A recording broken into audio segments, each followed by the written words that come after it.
Hello, friends. Happy Wednesday. Happy midweek. Good morning, good afternoon, good evening. Happy time zone wherever you are. And hopefully the weather's okay for you. Lots of ups and downs.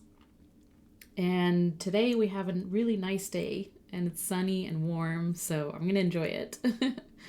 I hope your week is going okay so far and it's not too intense. If you're coming off of a long weekend, hopefully you kind of eased into the week. That's always a good thing. So I streamed on Monday and went through my currently inked fountain pens for May and what I currently have inked up and also what I'm using regularly, and did a painting with four of the inks that I'm currently enjoying in my fountain pen. So that was really fun. You can catch the VOD or the replay on YouTube as well. And yeah, it's kind of been a slow week, but kind of relaxing as well. Hi, Moon Sprite. How's it going? You might be lurking, working, and dealing with a bad cold. I hope you feel better. Sending you good vibes. Derek, how's it going? Did everyone order their pink purple Twisby? I saw that. Right? It looks really, really nice. You know I did. That's amazing. I didn't, but I can't wait to see people getting their Twisbies and inking it up, because that one is a really, really pretty one. Is it called Fluorite? Yeah, I saw it on Instagram. There's pre-orders opening up across different retailers, and yeah, tempting. Tempting for sure. I feel like Twisby is just churning them out, and you know what? More often than not, they're actually really, really good colorways. How's it going, Pop-Pal Gal? How has your week been so far? Sandy, good morning. Yeah, let me know if you did order the Twisby. Because yeah, I'm kind of looking forward to seeing what people ink it up with. You're trying so hard not to. You'll be like me. We'll behave this time. Especially since I just went to a pen show. Yes, you have some pens to play with. That's always a good thing. Twisby needs to slow their roll, right? Like, they're like the Sailor, right? There was a time where Sailor was just releasing a new pen every week or so. It felt like, anyways.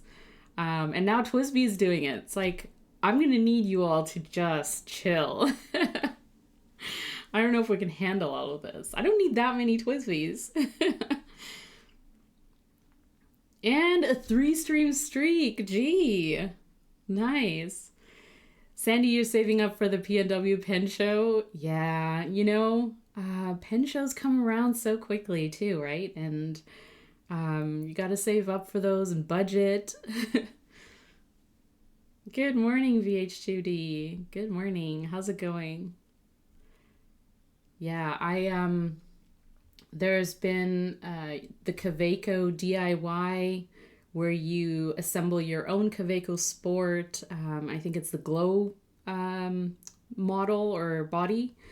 So it glows in the dark, which is really tempting, right? Like if they come, if they happen to be at a location near you, right? That's something to check out too if you can.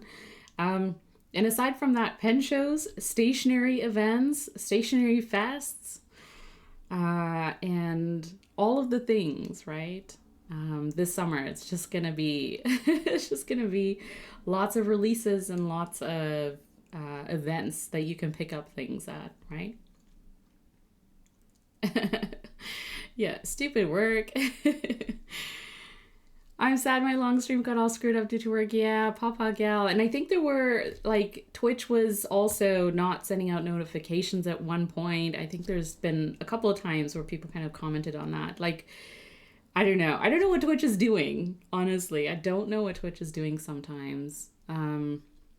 So we'll just keep working up those stream streaks. Yeah.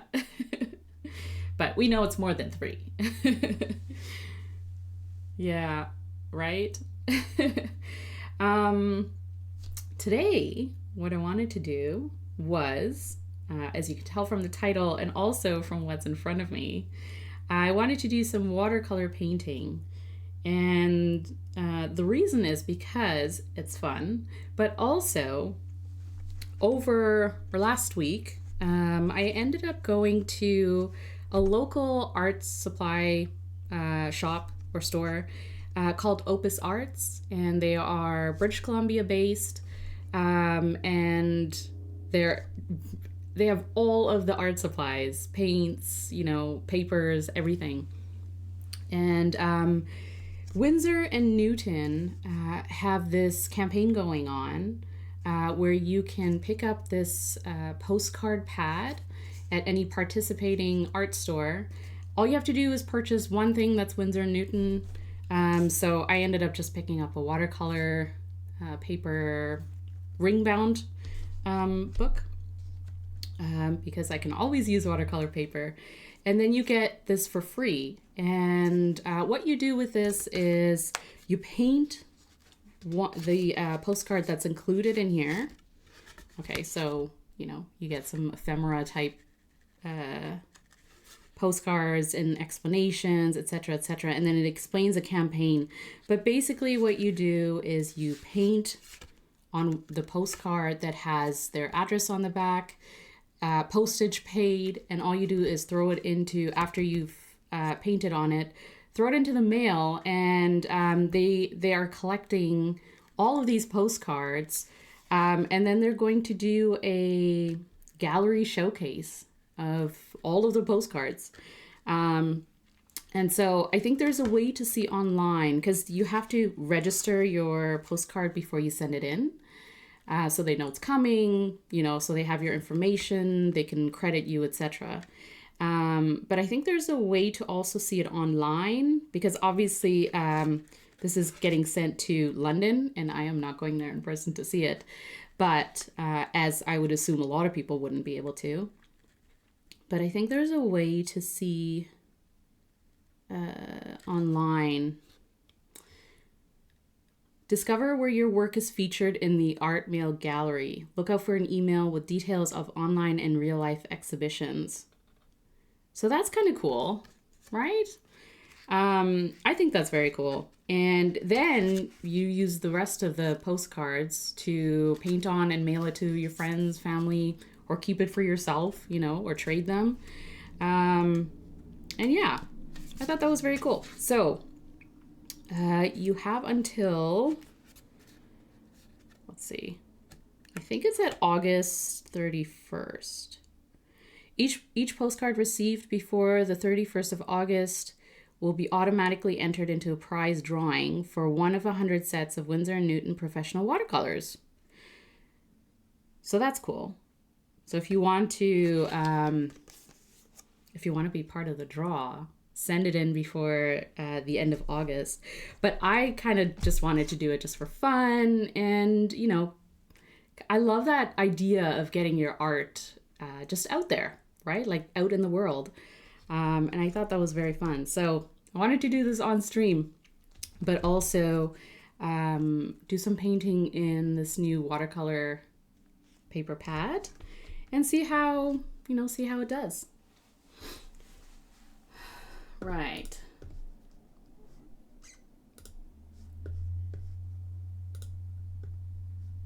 Hello, Fuzzy Turnip. RKO Pen, how's it going? Good morning, good morning. Yeah, your art exposed at a London gallery. I don't know if that's a good thing. If you're just like, it's gonna be out there. It's a great thing. I think that's very, very cool. And I think the idea is awesome, right? And it's just a postcard. So it's not like it's, too much in terms of volume of entries that they'll get. I think postcards are a great idea of, something small that everyone can do. And then also get some sort of, a little bit of recognition that like you're part of this artist community or something.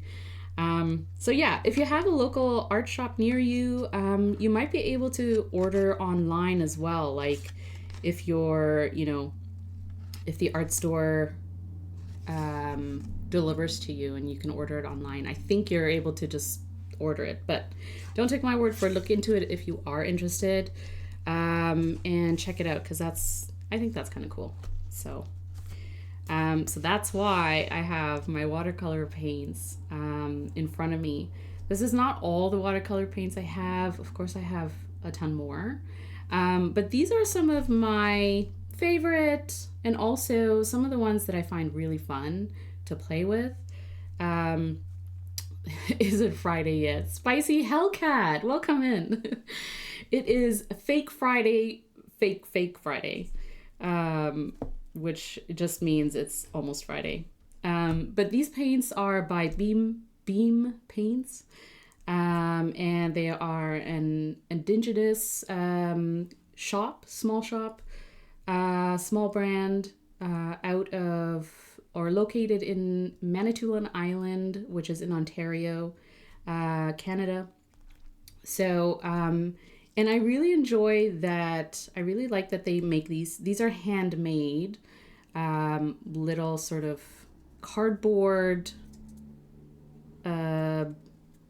paint stones is what they're called.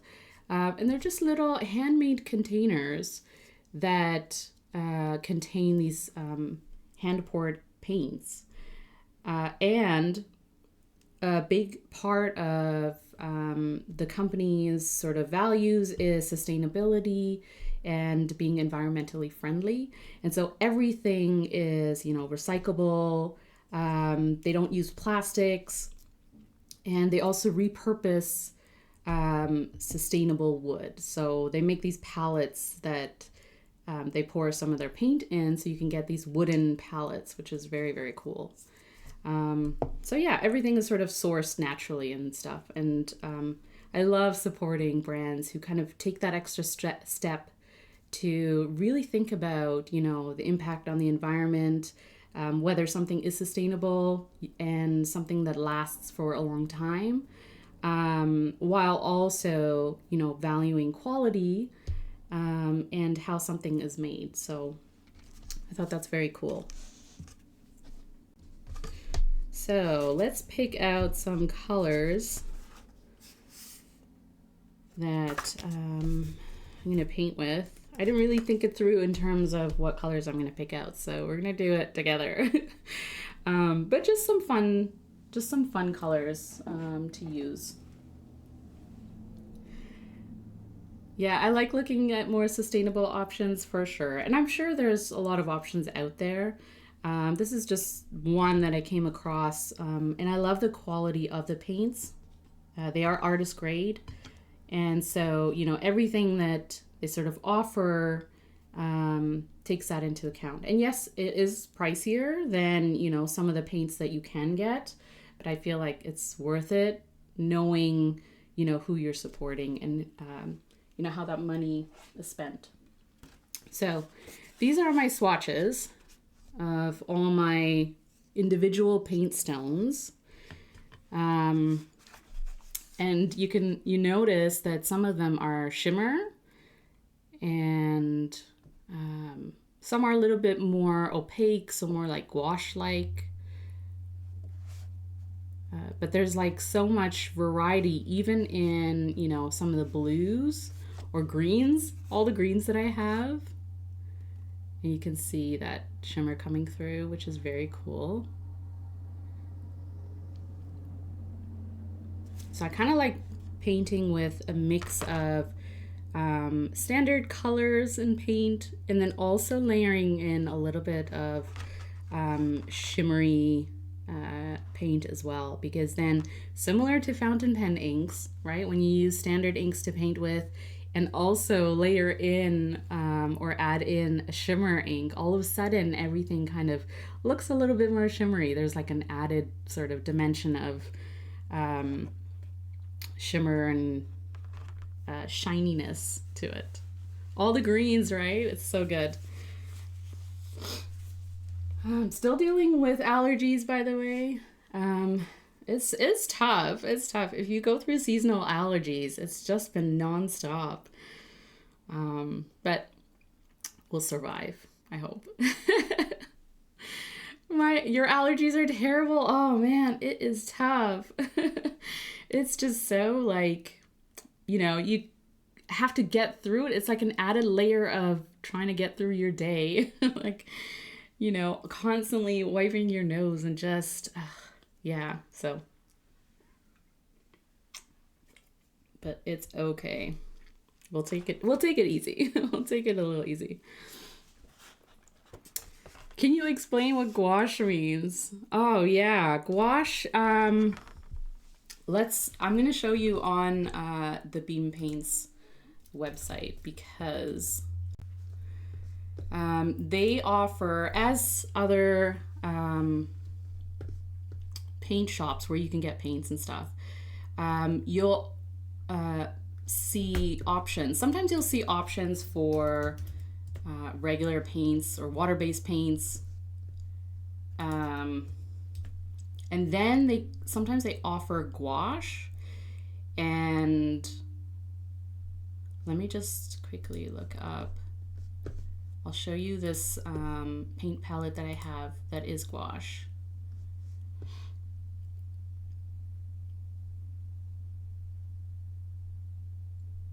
Oh, it just kind of says, here, I will show you.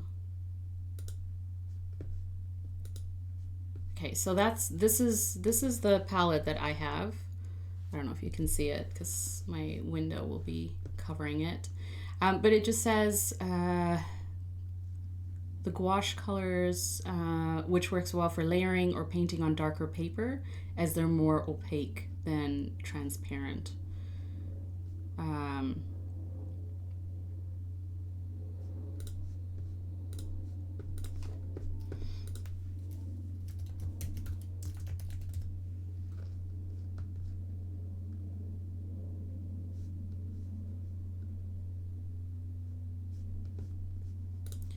So that's how I kind of just take it, is that gouache is just an opaque version of the paint.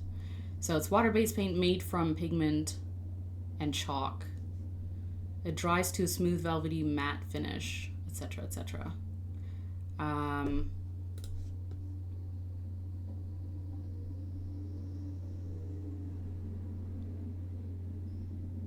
Yeah. I don't know enough to talk about it like a profesh artist. But the way I differentiate gouache and regular watercolor paints is basically it is more opaque. So this, for example, is the gouache set from Beam Paints. And for example, if we take like this yellow versus this yellow, right? The difference is that these colors are more matte and they are more opaque, which means that when you paint with them, they won't be as translucent, right, as like watercolor would be.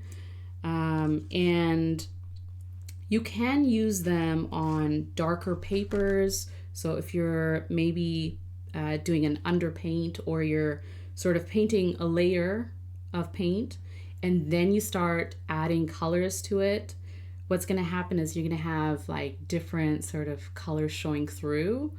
And if you don't want that and you use gouache watercolor paints, that means that you won't have some of that like underlying colors coming through and sort of mixing it. So that's probably not the best way of explaining it, but that's kind of how I differentiate the two. It's not thicker. It is still watercolor paint, and you can still layer and you can still mix all those things. It's just whatever sort of additive. And I think it said like they add chalk to it, so that probably makes sense. Why it looks more opaque than a regular watercolor paint is.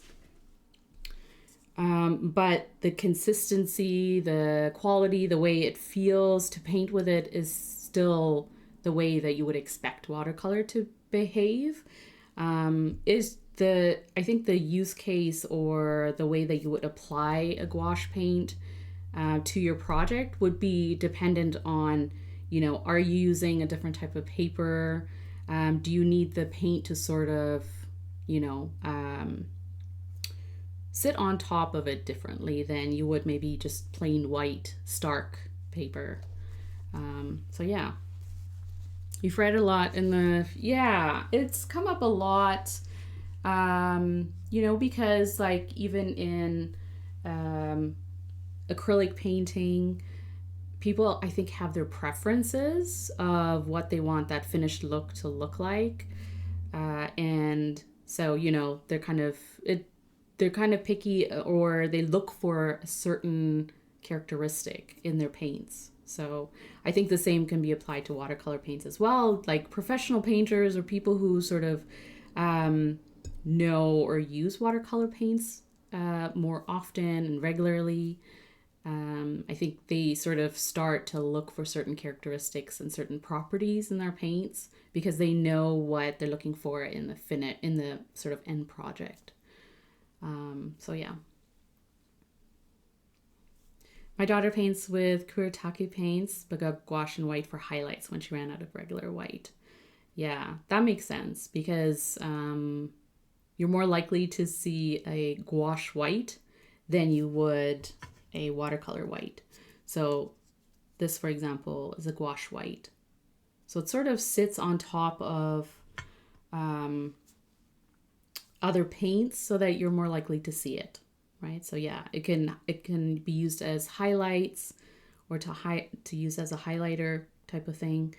It can also be used for just toning down paints a little bit, and yeah, playing around with the different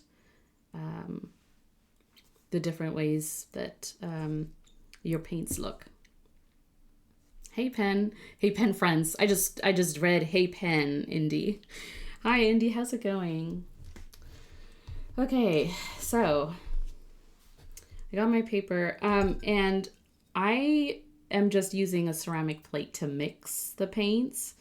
You can use a palette as well, but this is just like a dollar store ceramic plate, and I kind of like just as I'm sort of playing around with the paints, I kind of like adding a little bit to a ceramic plate because then I can naturally sort of mix colors as well.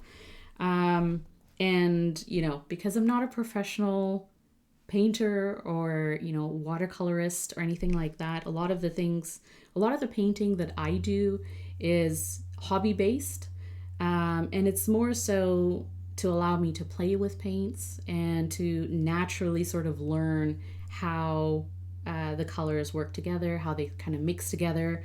I don't know about you, but I hate theory. I've never been able to sort of learn theory, whether it's music related or, art related, and be really interested in it. I just like learning by doing. And so a lot of the stuff that I pick up and also start to, be drawn towards, it's because I've used it and I really enjoy it for whatever reason. And yeah, so technical skills wise, I'm probably not the right person to ask all of the questions when it comes to like the nitty gritty about paints and stuff. More than happy to help, but I'm just gonna disclose that. I'm just gonna kind of let you know. I may not know all of the ins and outs of all the things. So paintbrushes though, I have a bunch that I kind of use for watercolor paints. I do keep them separate from my fountain pen ink paintbrushes, just because I don't want that crossover between paints and inks. And even, you can clean out your brushes really well, etc., but I do kind of like to keep them separate, especially if I'm playing with shimmer paints versus shimmer inks, and pigments and all that kind of stuff. So some of my newer paintbrushes are from Tom Studio, which they sent me to try out. And so far they've been doing really, really well. Some of the other paintbrushes are Winsor Newton. I also have, very inexpensive paintbrushes. So to me, it's not so much about the quality of paintbrushes. As a hobbyist, again, I'm not a professional painter, and I know, you can get quite in the weeds when it comes to paintbrushes.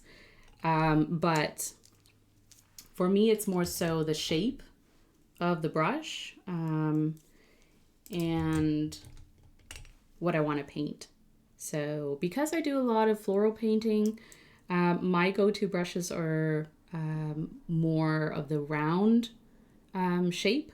So I like the round paint brushes and in various sizes.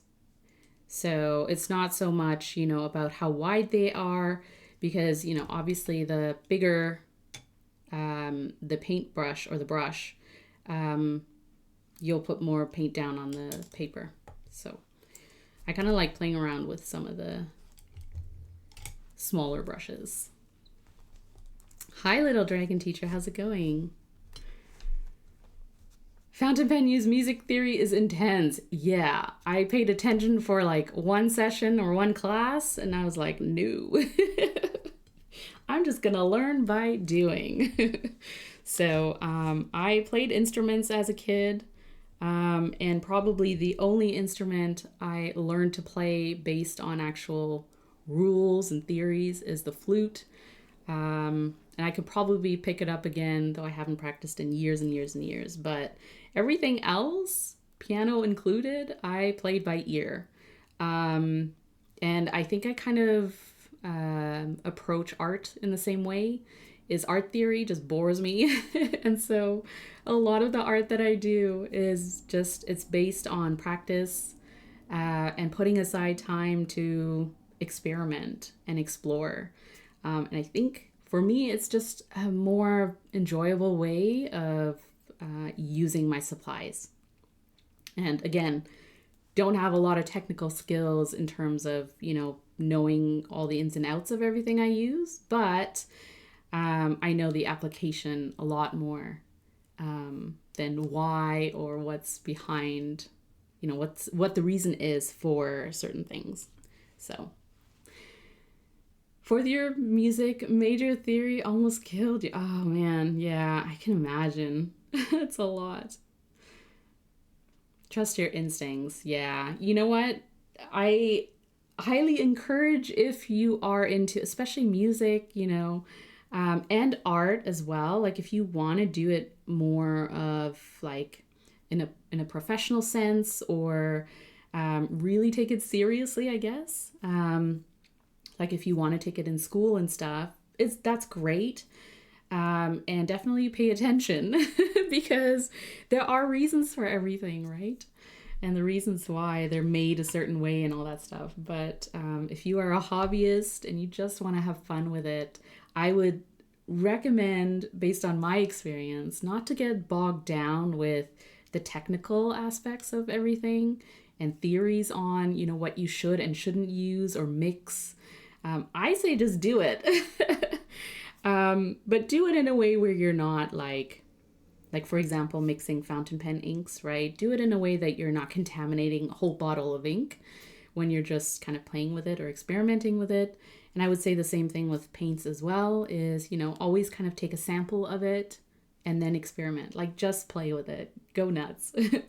And yeah, and the reason why I got paint stones too is mostly because I just wanted to play around with the different colors. And a lot of, if you are into watercolor paints, a lot of small shops offer like dot cards or samples similar to fountain pen inks, so that you don't have to buy a whole palette, which can be very pricey, especially if they're handmade and hand poured. They can, they can add up. And if you're kind of just dabbling at first anyways, then I would look into dot cards or travel cards or things like that, where you kind of can test the paint, you can test different colors, you can test different types of paints as well, and see what you like. Okay, so let me pick out a few colors that I just want to play around with and try. So there's purple. So if you missed it, these are my swatches of all my individual paint stones from Beam Paints. And I am going to just pick out a few to play around with.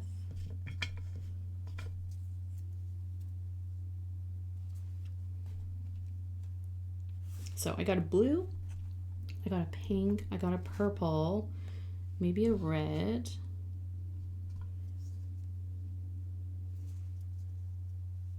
This one. And then greens, of course. So we have some shimmery greens. I like green gold, that's very pretty. And maybe something dark as well. Oh, or maybe something more spring-like. Spring green. And then there's fiddlehead green, which is like all shimmer. Green gold. Fiddlehead green. And spring green. Let's go with a lighter green. Okay. And then there's this one, which is really pretty too. Pumpkin spice. And then I have one little one, an individual pan from Stonehouse. I think it's called Stonehouse Paints or something like that. They're also Canadian, and they make really nice palettes as well. So I have a small palette from them, but also one of these individual sort of shimmery ones. So let's try this. I think this one is a gouache. So this might be nice to kind of layer on top of a watercolor paint. And then we have a couple of shimmery paints as well. So let's start with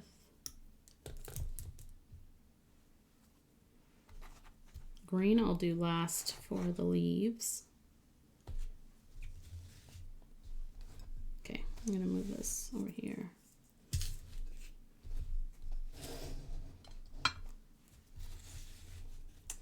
All right.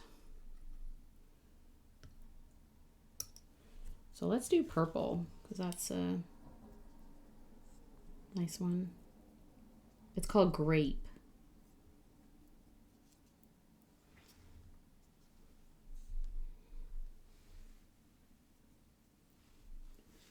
So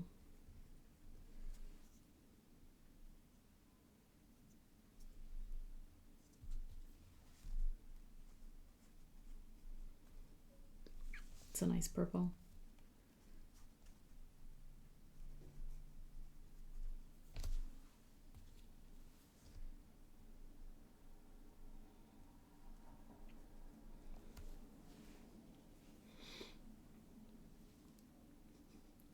These are pretty colors. I look forward to seeing how they all come together. Yeah, I do too, actually.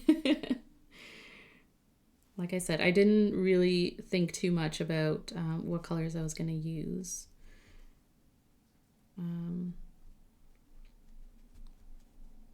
But I think the purple's going to be a good one.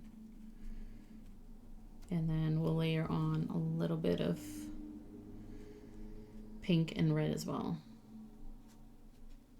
So the paper I'm using, if you missed it, is Winsor Newton cold press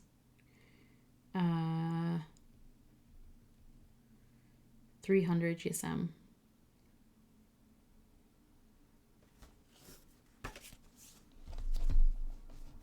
It feels very nice. It's textured, of course, but Feels like a really nice watercolor paper. And you can kind of see the way it's grabbing the paints.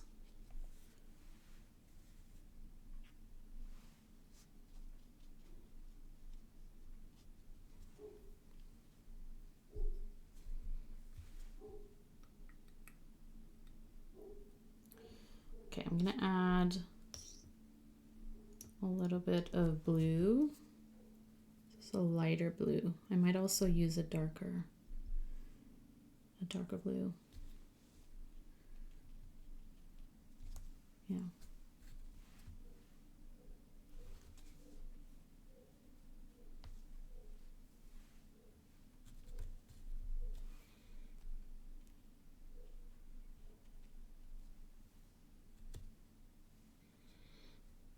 Let's do something here.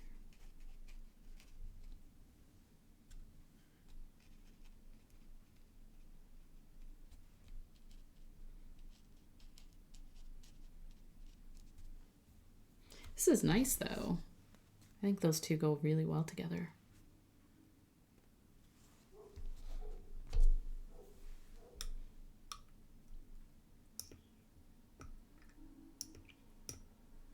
Okay, then there's this red, which is called Valentine red, because it's very deep red with a little bit of pink.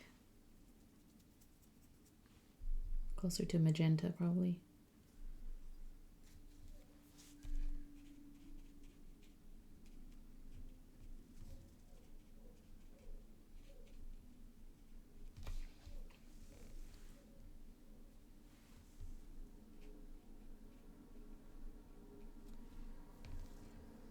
Let's swatch.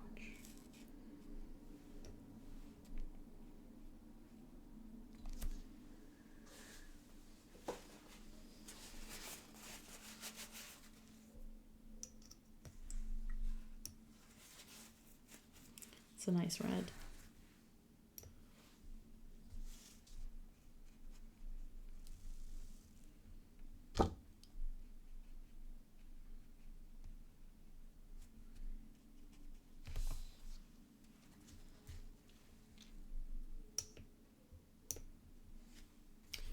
Then we have this pink.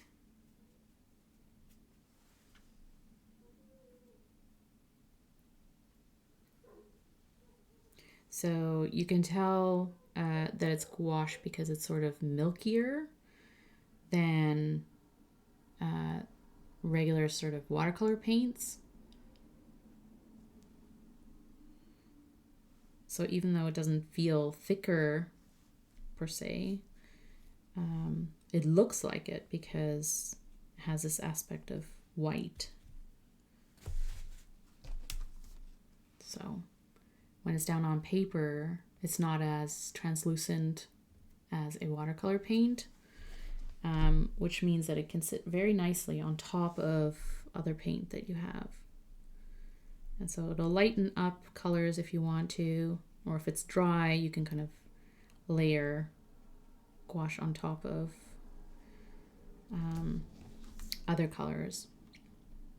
So usually when you're using a light watercolor paint on a dark color, similar to fountain pen inks, when you're putting light on dark, you may not see the lighter ink just because it sort of blends in and mixes with a darker color. But with gouache, it's a little bit different because it has that white sort of chalky, I guess, element to it. And so it does kind of sit on top of darker colors as well. And it is a little bit easier to see on white paper, even though it's a light color.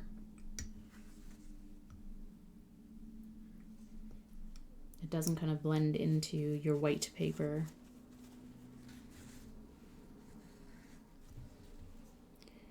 If you mix a little bit of it with your dark color, it sort of becomes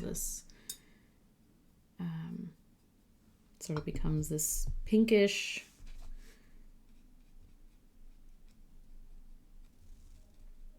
color.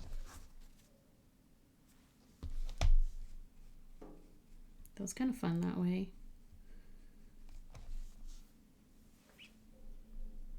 But I think I will add a little bit more red in.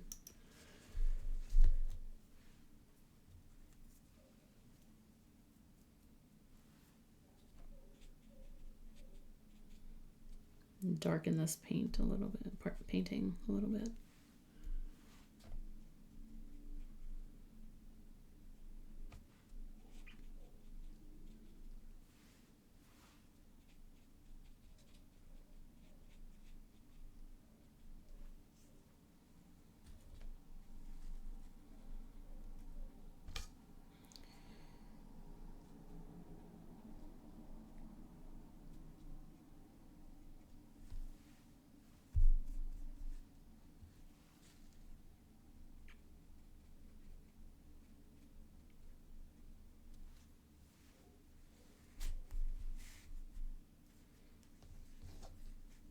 So that's the red and the pink. And then I also have this shimmery purple called Amethyst.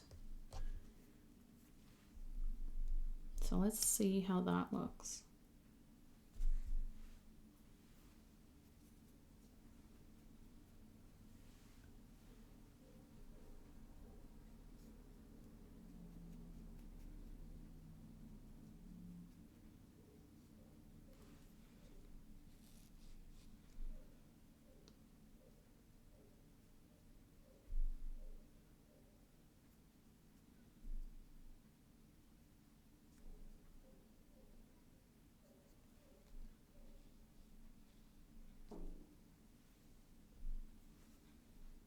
So it's a very light purple.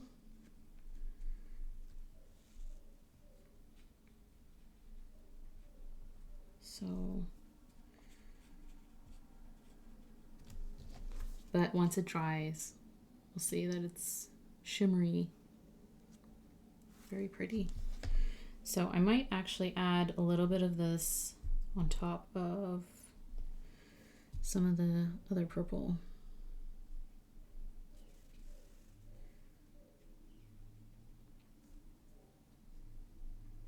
Just to distribute the shimmer a little bit.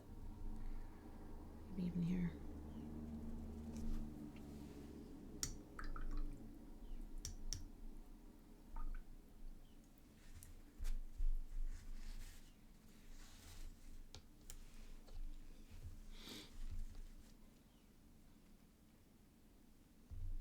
Did you guys see that they now have a transparent Sakura TWSBI Eco? Are you getting it? Oh no, Pop Out Gal, don't do it.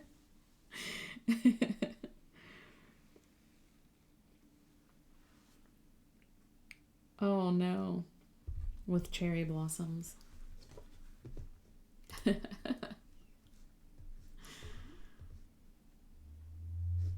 Oh, that is pretty.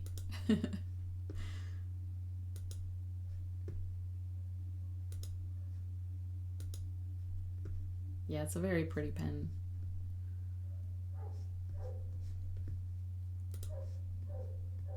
You'll hold strong for now. Yeah, me too.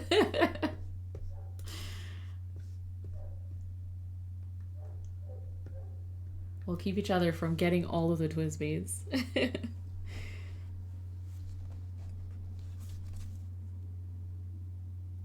I think similar to Sailor, right? When Sailor sort of went through their phase of just constant launches and new colorways and not models, but colorways and gradients and all that stuff.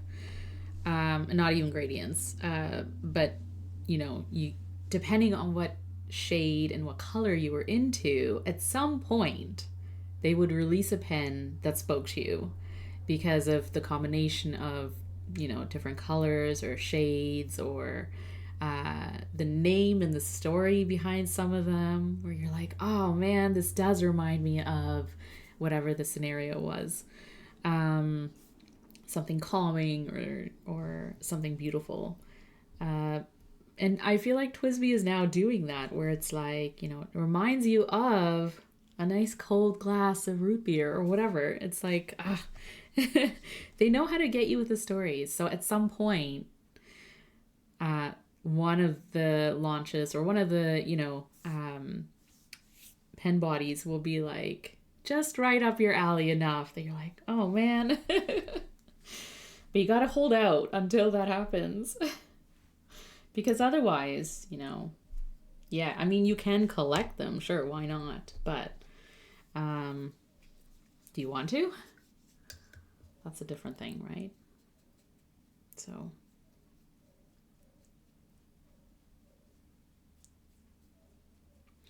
this is spring green, which, like, look at that green. It's so pretty. It's definitely spring vibes.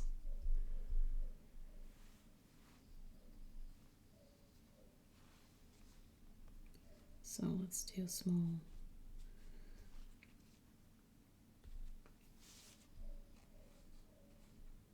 Yeah, that's a really nice green.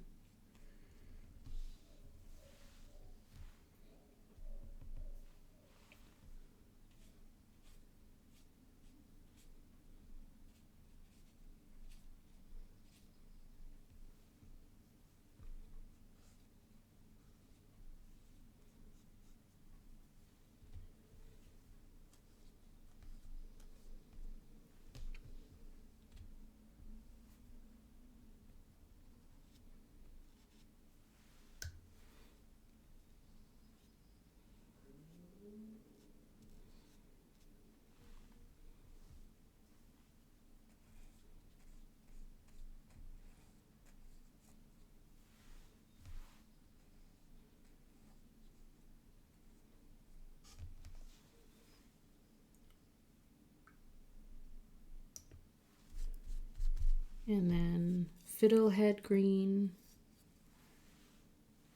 So it would be a shimmery one.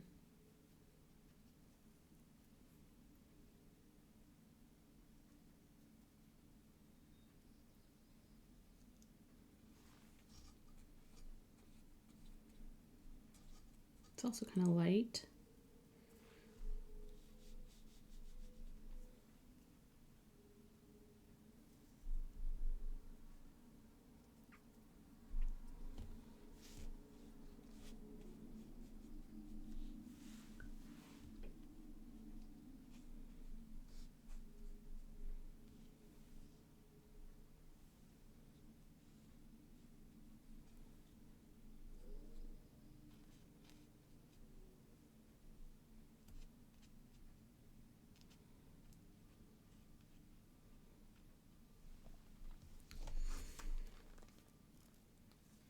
Very cool.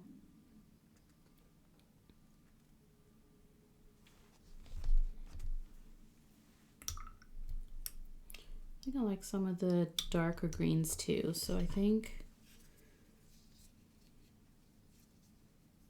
Boreal.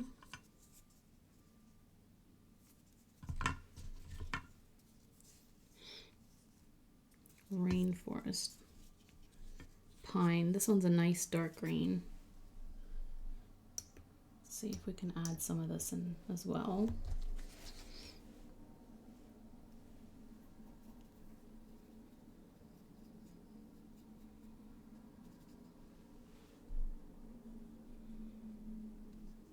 Yeah, it's nice.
colors are very cool.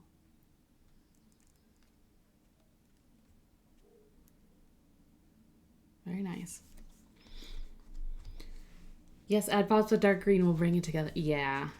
I think the lighter greens are a little bit bright compared to the purples and blue, which is a little bit more of a cooler tones.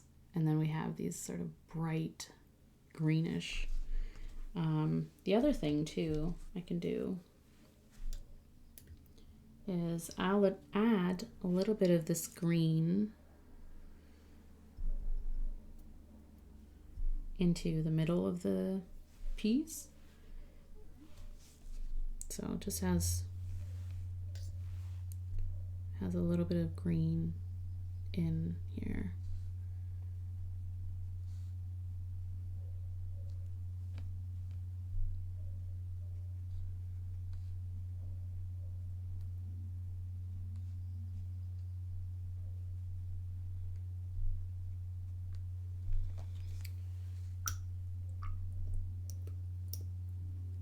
And then a touch of this yellow.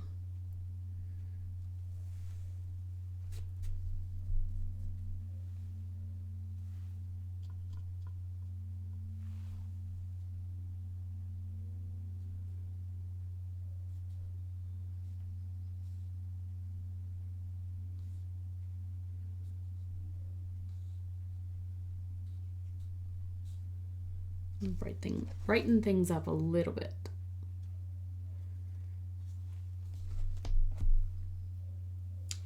Very cool.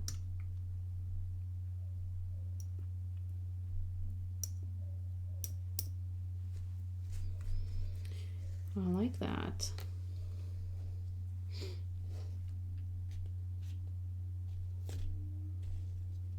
I think this one's called Rose. The Rose and the Valentine Red work so nicely together. I love that. The combination of those two. So the way that the red sort of sits on top of the rose a little bit, I think that's kind of my favorite. That effect. And the blue and the purple is kind of nice too.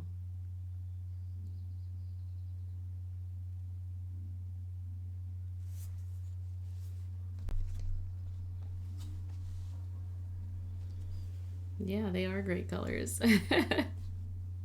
This makes me miss spring. Yeah, we barely even had one this year. Just skipping it all together. We're going from winter to summer. And lots of rain in between. Yeah, what is it with TWSBI that makes me want to collect them all? Even colors that are my favorite. Yeah, I feel like I may have said this the other day. Yeah, I don't know how they do it. Honestly, I don't know how they do it. And people were collecting sailors too. When there was like a weekly or bi-weekly release from them. At least, you know, like I get the TWSBI. I think I get the TWSBI thing. It's just, you know, like if you're collecting them, you can end up with so many. And yeah, you know, you don't need to use them all, but there would just be so many that you would acquire because yeah, there's so many. And I feel too like if you were going to collect TWSBIs, right, you could also collect the ones that have been released in the past and try and sort of build up like a rainbow, or, you know, if you're into one color, you could have different shades, multiple shades of the same color. Especially the different effects that they're doing now, like marbling and stuff. Yeah, it's just so many. And they're all really nice.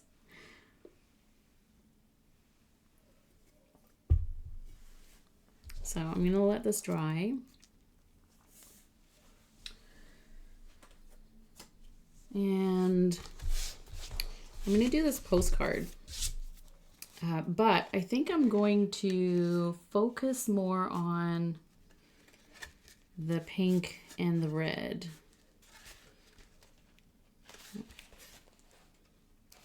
Okay.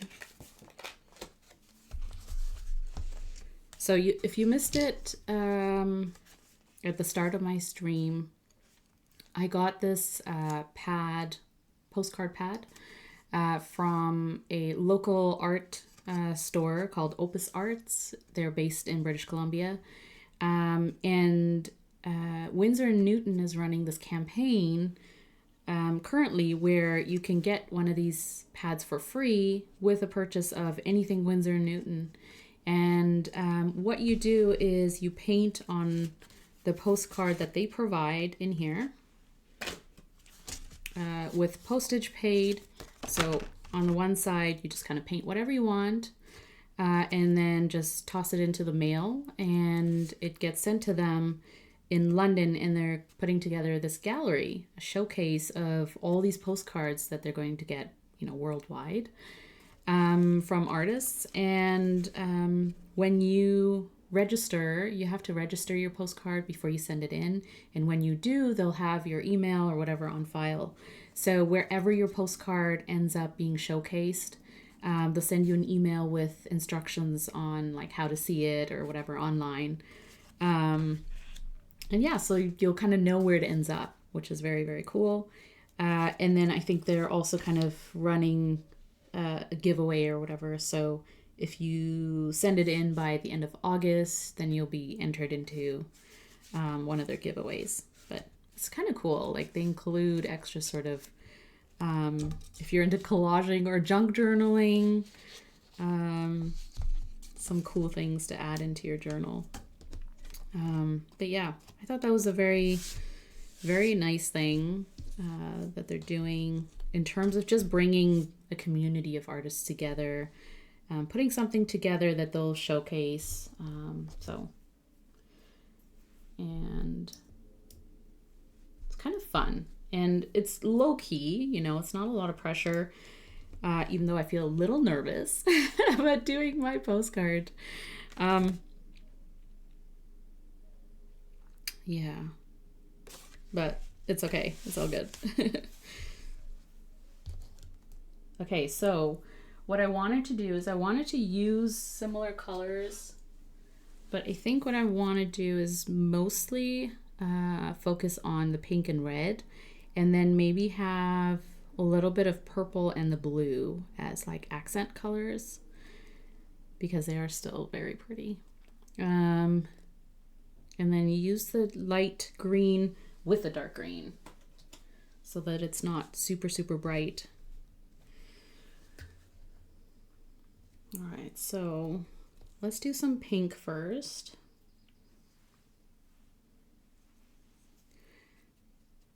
Rose.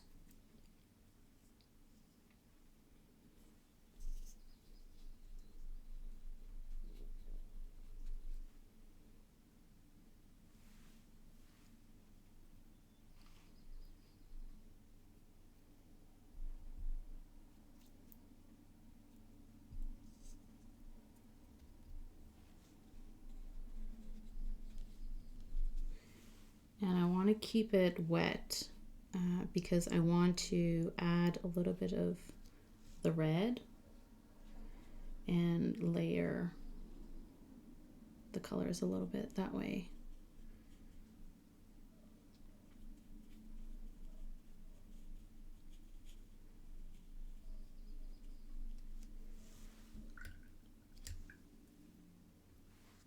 So pick up some of the red.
Yeah, I kind of like how the paint feathers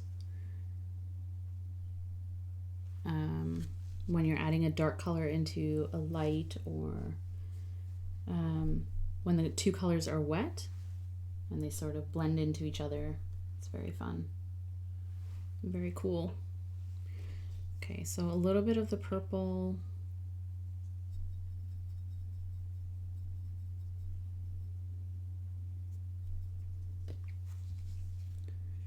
I think they'll sort of sit in the back a little bit.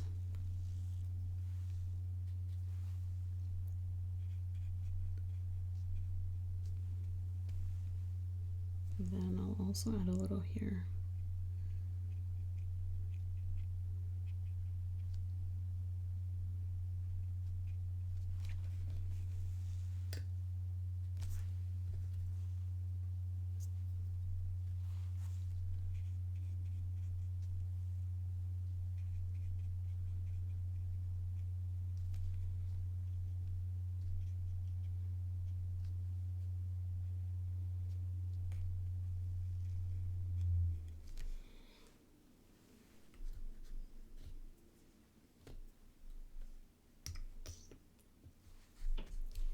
Then I have blue. I'm going to use a little bit of this again.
And maybe I'll add a little shimmer to the red. So a little bit of this amethyst shimmer paint. I wonder if I just add a little bit to the red.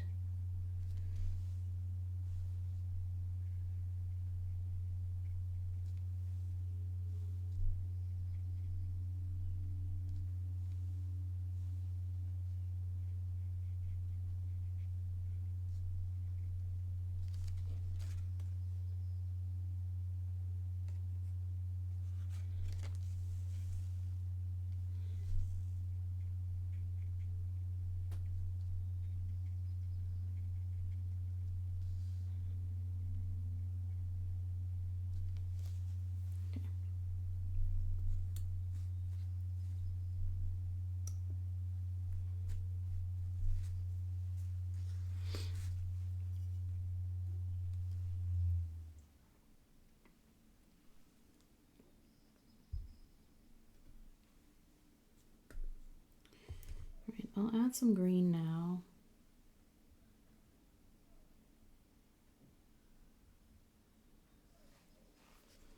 So maybe a little bit of this.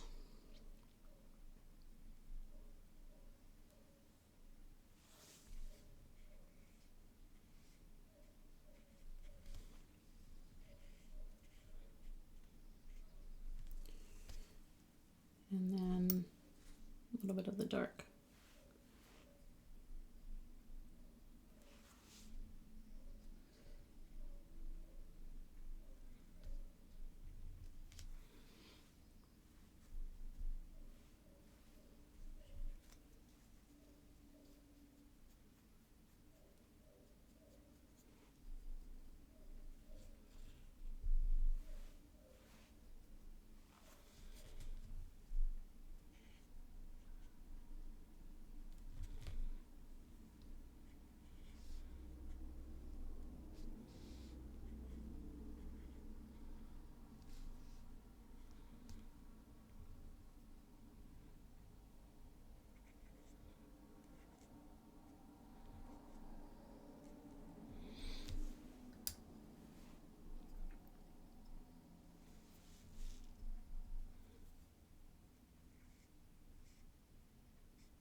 And then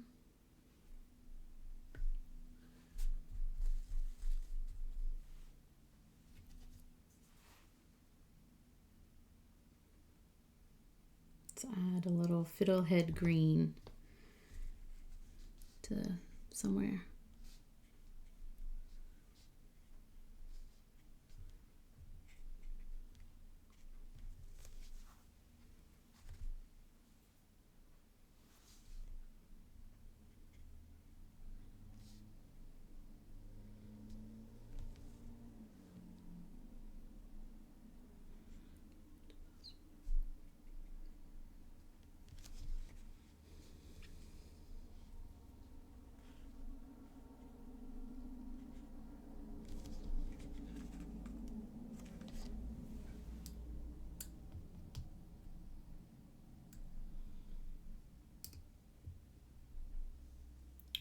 Okay, now just gonna add a little bit more of this pink on top of the red.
Okay.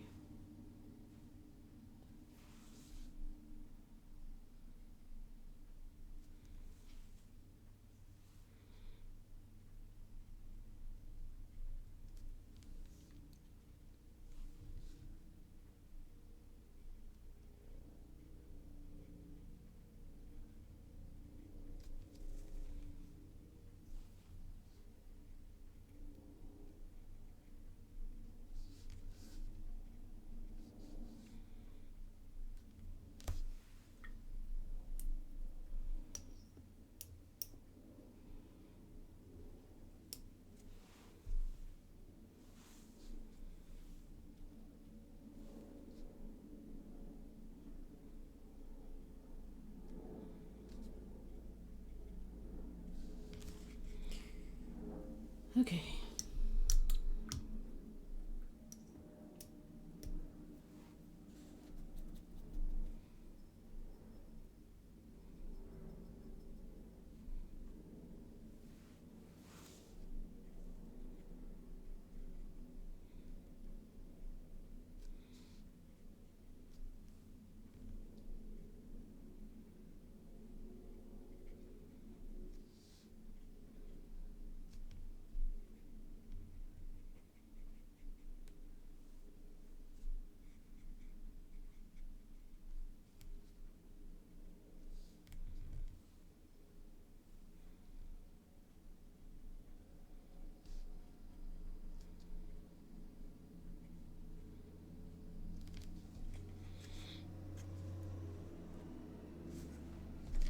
Not bad. Not bad.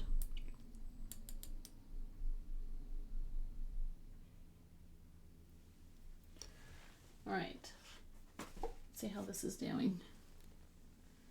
Almost dry.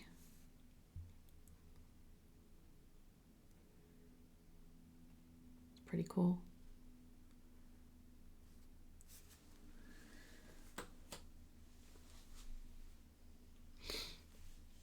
Okay. Last thing, and then I'm going to leave this alone.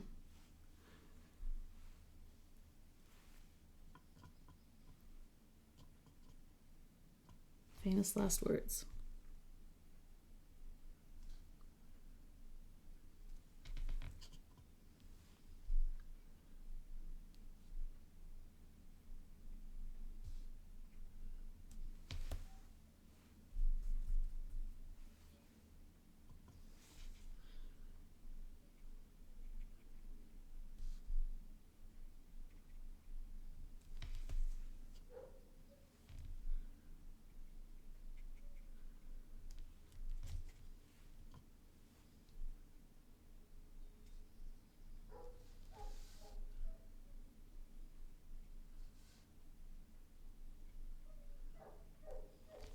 Okay.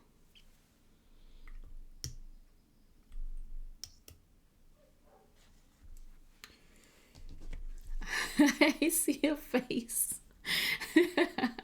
In this one or this one? Where? Oh, that's too funny, no but.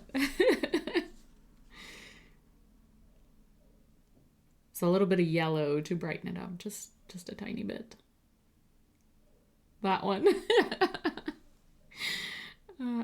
You see it in this one? Wait, why don't I see? Oh, yeah, actually, I do too. That is too funny. Very, very cool, though. Okay, so I'm going to let that dry. And this one is almost dry. It doesn't take too long to dry, actually, so that's nice.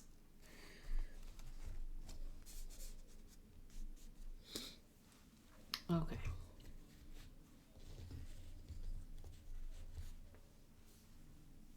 I could watch you paint flowers all day.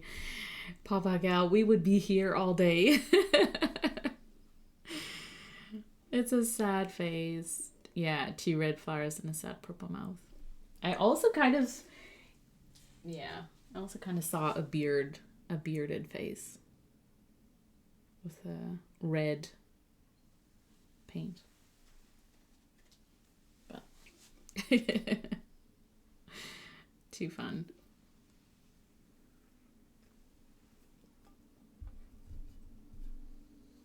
Okay.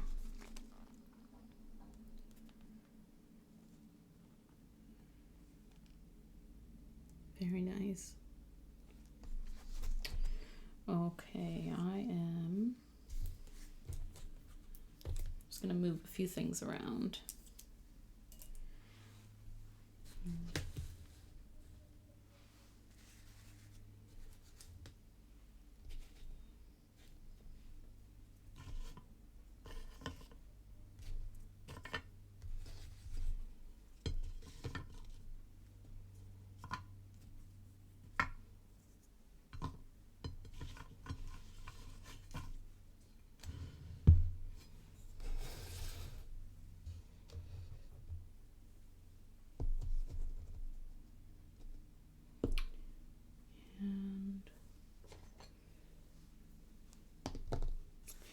Okay, I think I am going to dab this screen because it's just not drying.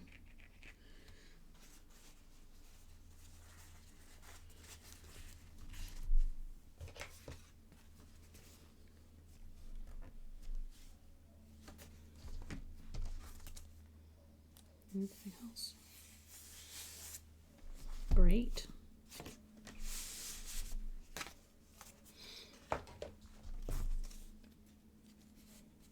Okay, that is cool. And I'm going to cover up some of it by drawing on top.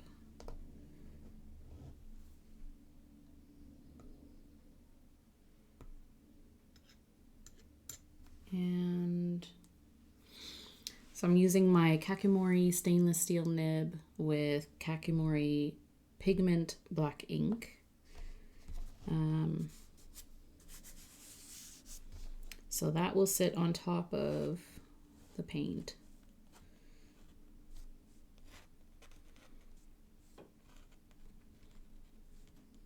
And like usual, I don't want to add too much of this pigment on top of already existing paint because I don't want to take away from the colors, but I do want to make this look a little bit more like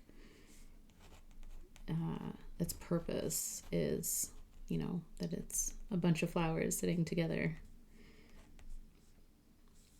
And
okay, I think I got most of them.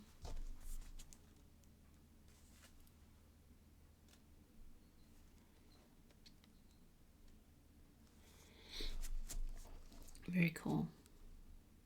You can see the shimmer too, which is nice.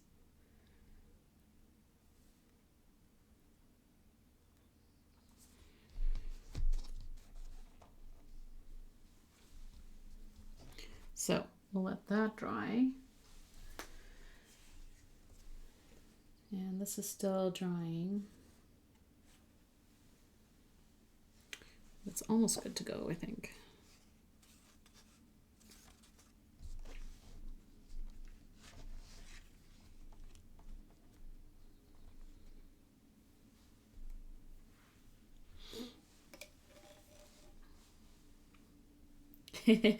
What would be wrong with being together all day painting? Nothing.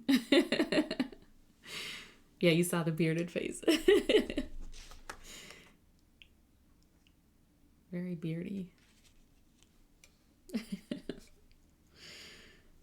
The things you can see in abstract paints or paintings or abstract art in general is kind of funny.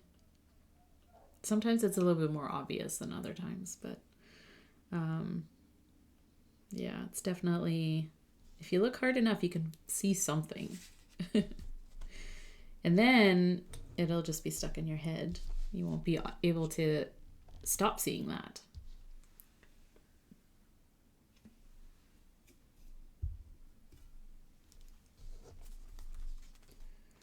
Very cool. Well, the paper is really nice, as you would kind of expect from Winsor Newton watercolor paper. I also like that it's spiral bound. I've been using, let me see if I can get this out. Ooh.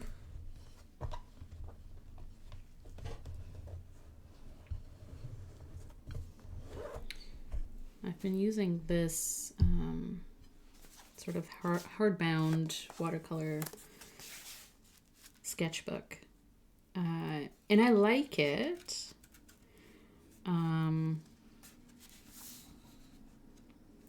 But there's something kind of nice about having the spiral bound that, you know, you can flip the cover over, and you don't have to sort of have it, especially when you're using both sides, I guess, having it open so that it's, you know, just, it takes up so much more room and stuff, which is okay when you're using a smaller size like this one.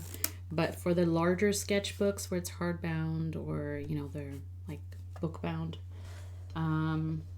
it's a little bit harder, especially if you have a small workspace, or if you're doing it on the go or while you're out or something like that. So I can definitely see how more useful this would be if you're working with a smaller sort of workspace. And the paper is kind of nice too. And of course, you can rip out the sheet if you really don't like what you've created. There's always that option, right? Which I feel like sometimes it alleviates some of the pressure that we put on us to make every single page look aesthetically pleasing or something that we like. And sometimes it's a little bit of a challenge to get over that. Like, there should be pages in your sketchbook that are just practice, that are just swatches, or, you know, just playing around with different colors. And it doesn't have to be a work of art all the way through your sketchbook. That's the whole point. You're kind of, it's a sketch. It's, you know, you can doodle, you can do whatever you want. And one of the ways around feeling that pressure is spiral bound, or if it's perforated or something like that, where you can kind of just, you know, take out the sheet if you don't like it. It's not a big deal. But I see faces and shapes in so many things. You saw an elephant cloud. That is so cool. Yeah. I love seeing shapes and clouds, especially if it's something that's unique like that, where you're like, whoa. Very cool. And this is almost dry. Let's see. It's the green. Just takes forever, doesn't it? Oh. Okay. Let's see. I don't want to take too much of it off, though.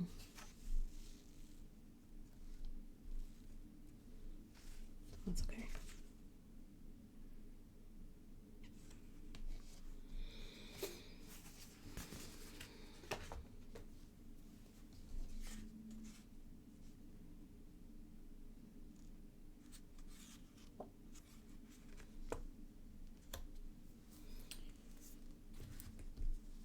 Wow.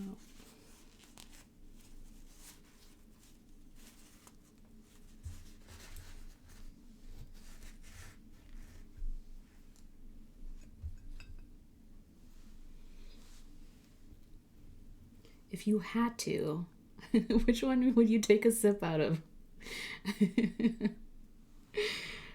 Are you more the glow Twisby or the sakura Twisby? I mean, it's really pretty, but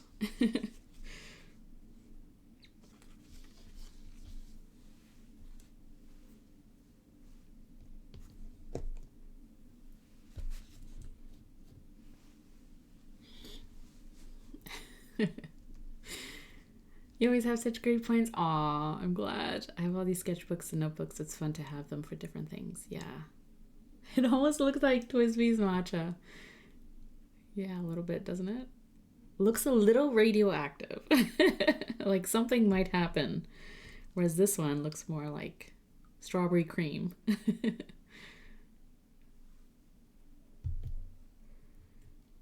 um, yeah, I think someone said this or I read this somewhere.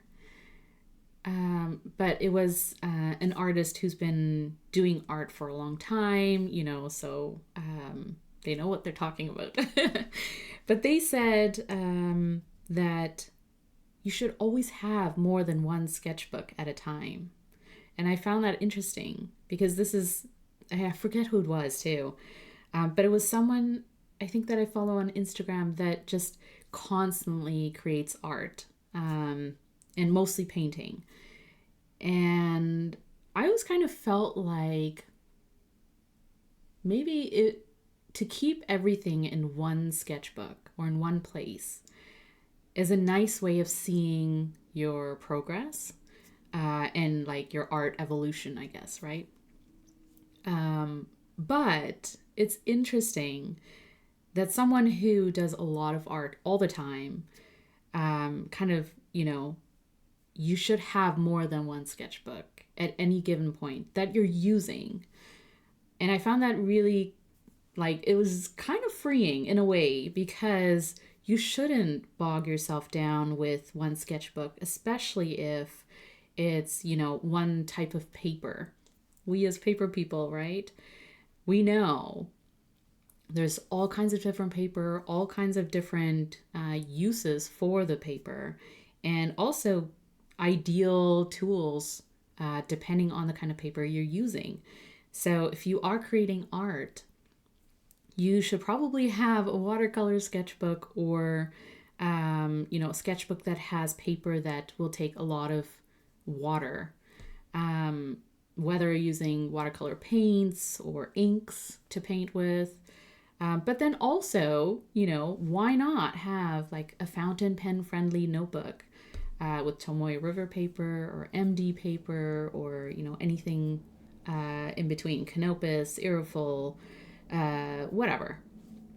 And why not use that to kind of explore paints and inks and other sort of forms of stationery supplies.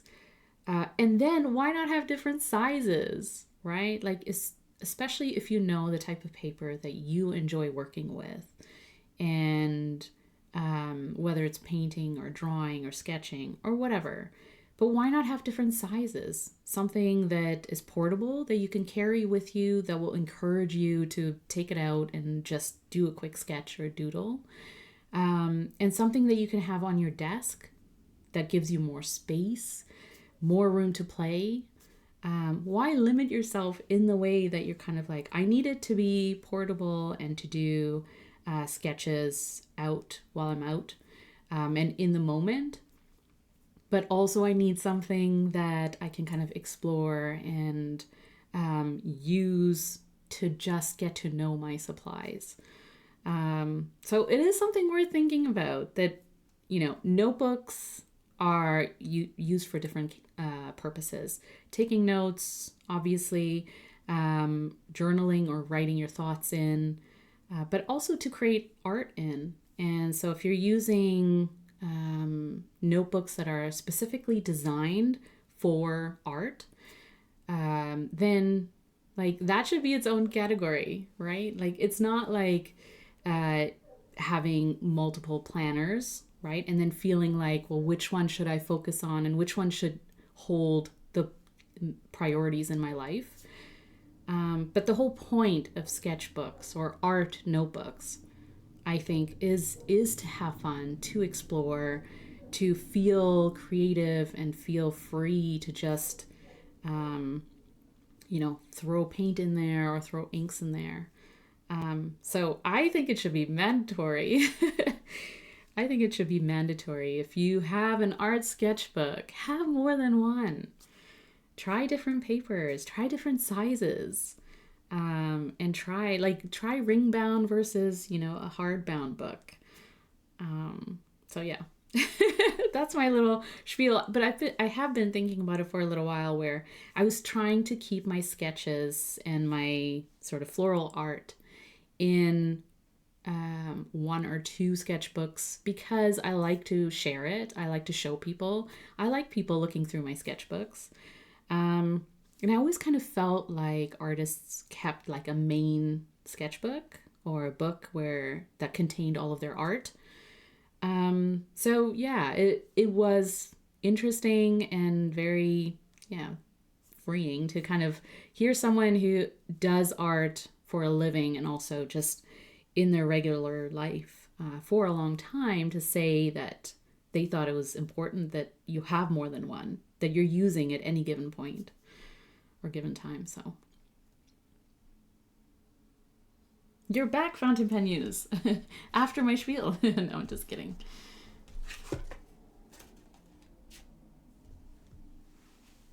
Yes, no, Bod. What I'm saying is buy more notebooks. You must have at least 20 new notebooks. That's exactly what I'm saying.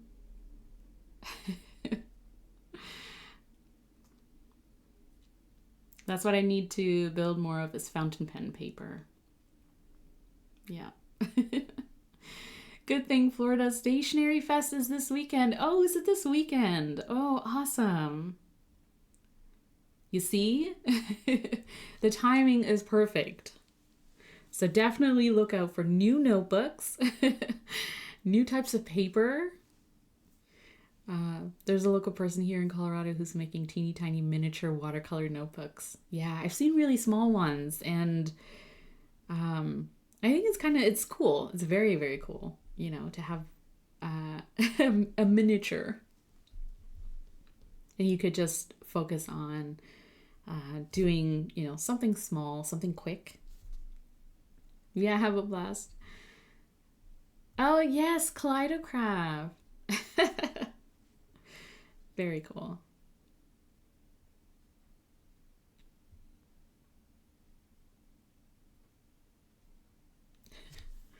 Found and rebound books. Oh, interesting. This is good to know. I want to learn to make my own notebooks. Yeah, that would be so fun. That's also fun to make like TN inserts and stuff from paper you're not using, or, take apart notebooks and reuse the good paper. Let me write that down, actually. I'll look into it.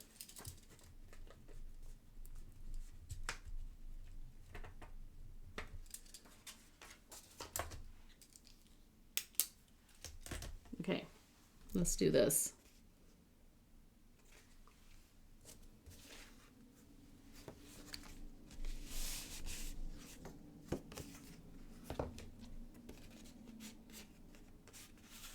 Okay, that's dry. All right.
Trying not to draw a face.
Very nice. Cool. So, same colors, but different vibes, kind of similar vibes, I think. Very cool. Very nice.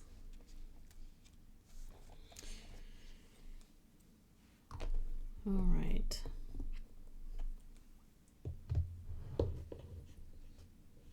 So that has to dry. It'll take a little bit because it's pigment ink, so even this still has a little bit of a wet spots in different places. And it just kind of sits on the paint, so it doesn't dry as fast as the paint initially does. So yeah, just know if you add pigment on top, give it a little bit of time.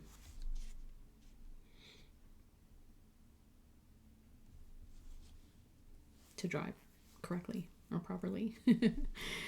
So small. Yeah, you add the face. It'll always be there. Oh, very cute.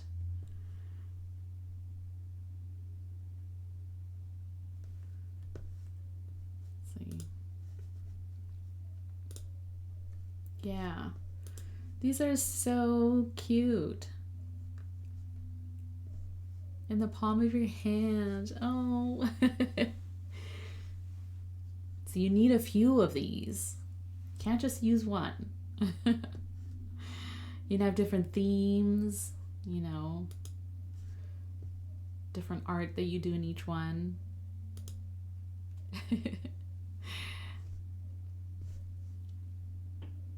The left one makes me think of a bird's eye view of a group of hula dancers. Oh, I love that.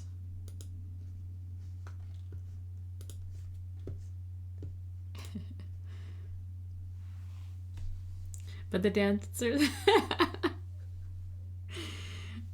Too funny.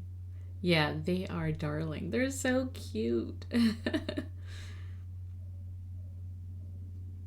I wonder too how hard it is to make a smaller book versus like a larger one, right? Because like just having to handle something so small and make them miniature, but at the same time it's more controllable, maybe the more you do it, obviously, yeah,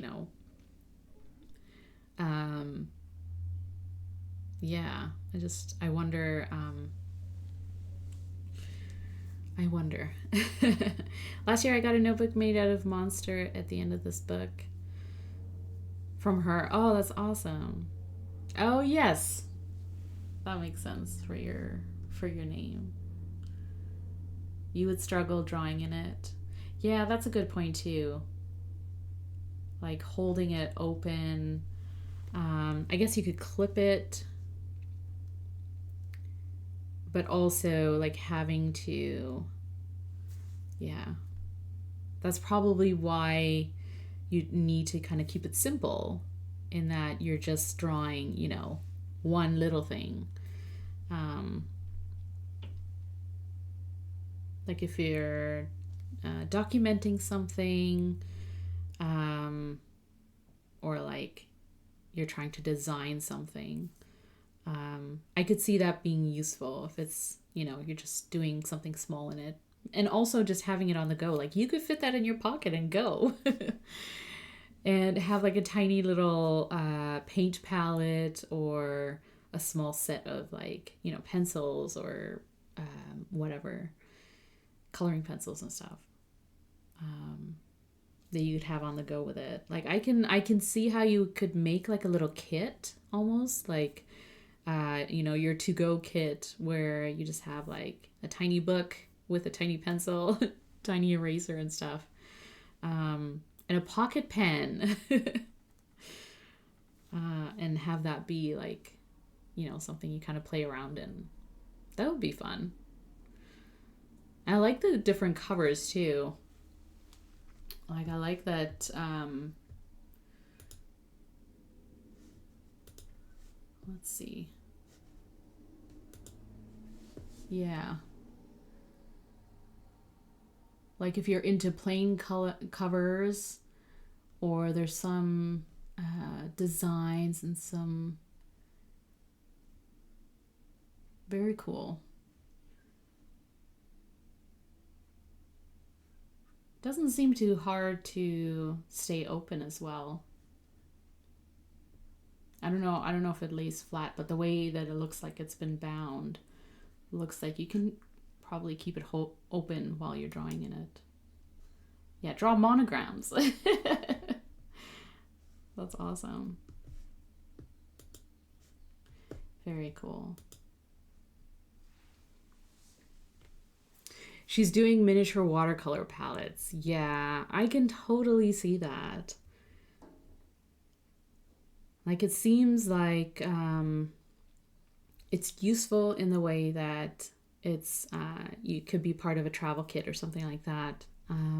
But then it's also so small that you're more likely to kind of like take it out and use it because it's kind of like a, not novelty, but you know, it's like smaller than you need probably.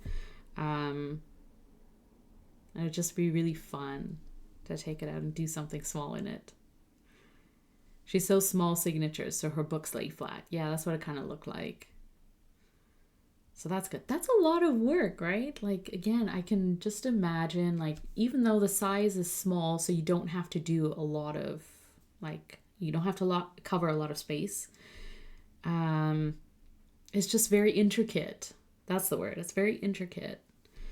And obviously, you know, she has a talent for that. So that's very, very cool. I'm glad she's doing it, right? I don't think everyone can sort of take up making miniature things and small things and stuff like that. It's a lot of detailed work. Yeah. Yeah, they're very, very cute, for sure. Have you used yours, fountain pen use?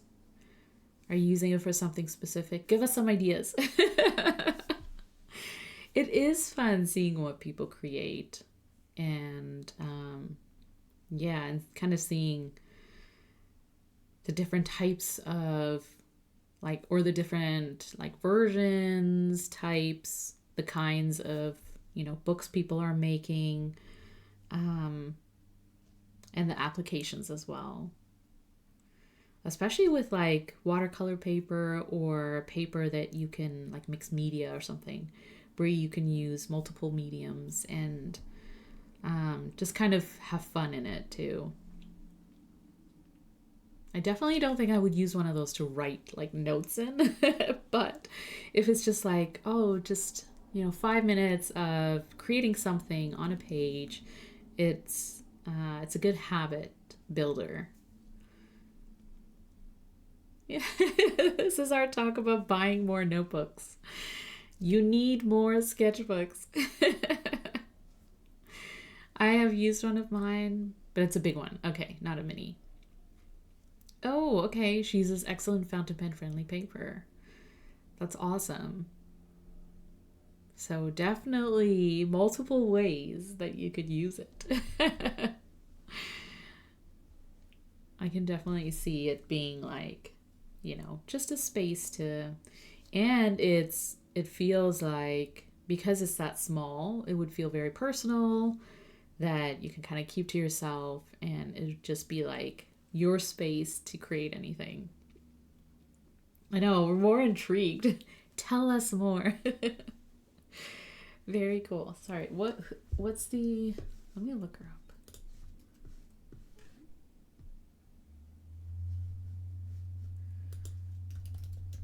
Found and rebound.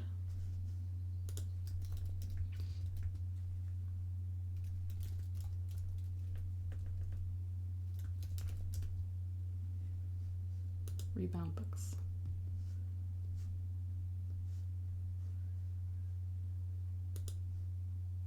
Ooh, I just saw this. That is so cool. The binding design. That's very awesome.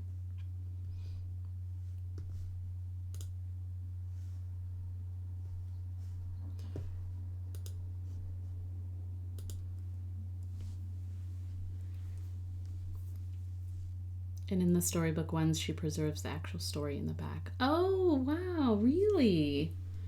That's so cool.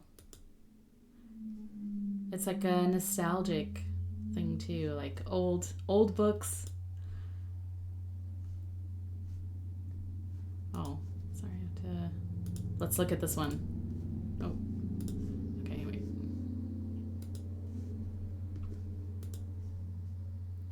Look at that cover. Wow.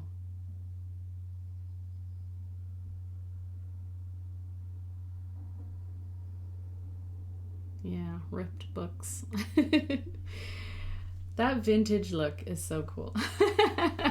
That looks like a book that my kids went through.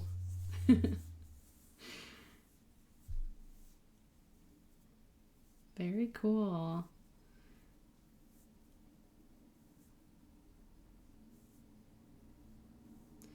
Yeah.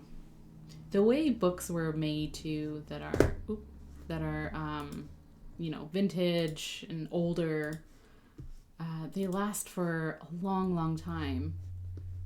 And so it's really interesting to see how people kind of upcycle or reuse covers and rebind older books to give them life again. Especially because something like that book is not usable, right? Like it has ripped pages, it's like got coloring all over the place, and yet it still has that character of a vintage, old school book. And being able to reuse parts of it at least. It's very nice. It's very cool. Yeah, I agree. Wow. I think that's very, very cool. Amazing. That's so awesome. I love that people can do something like that, right? And use their skills and use their creativity to give things new life, but also to work out a different type of, book size and book layout that people can use. It's awesome. Yeah. It's like, why are people looking at my Instagram? I haven't posted in years. You see, it's because people talk, right? We like to share what's out there that inspires us and makes us kind of lean into the things that we're interested in, especially hobby-wise. If you like to just generally create art and stuff, finding those tools and also places where we can put our art in, like notebooks, like sketchbooks, like I think that's part of the fun, right? You could just put it on regular watercolor paper and then move on and keep them in a folder or something like that, and that's fine. But when we find handmade books or handmade paints and stuff like that, it just adds another level of like creativity, using our hands, and yes, inspiring that way. So very cool. Thank you so much for sharing that with us, Fountain Pen News.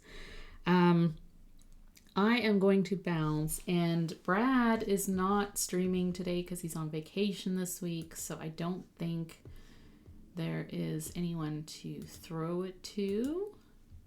Oh.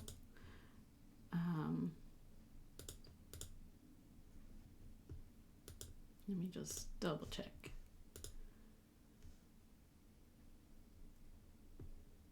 Yeah.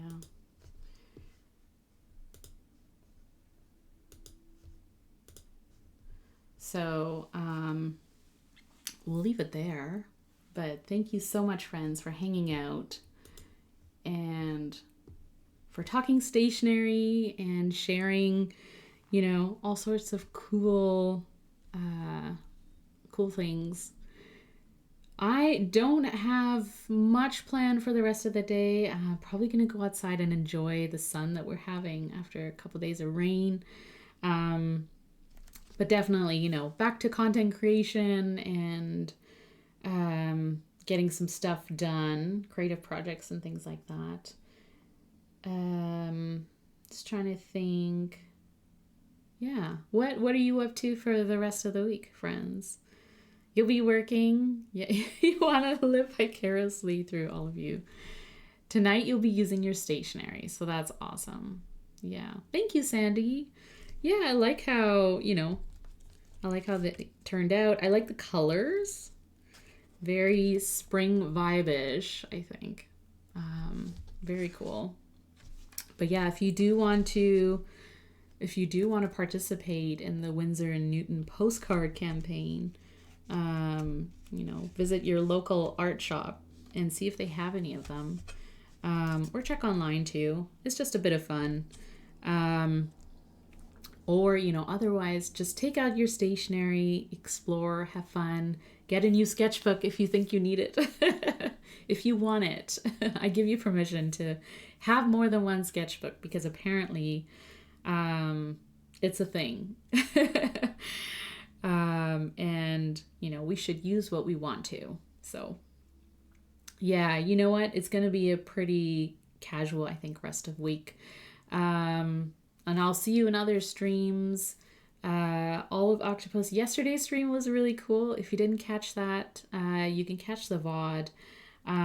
Because Lisa was painting with inks and she did some abstract flowers, which turned out so nice. They always do. They always do. I know it. And it was a good conversation and chat as well. But yeah, otherwise, I'll see you in streams. Next Monday, I'll be back. Same time, same place. Next week is, I think it's kind of a regular week on my end. So Monday and Wednesday, you can catch me on stream. And yeah, we'll do more painting. We'll do more drawing. We'll use more stationery because I love doing that on stream. And thanks for hanging out. And if you're watching the replay, again, always appreciate you.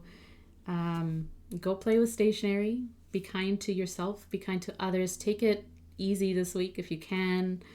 Have a great day. Have a great rest of your week. And have a great, wonderful, have a great weekend as well. Have a wonderful rest of your week, Pop Out Gal and friends. I'll see you next time, okay? Bye, friends.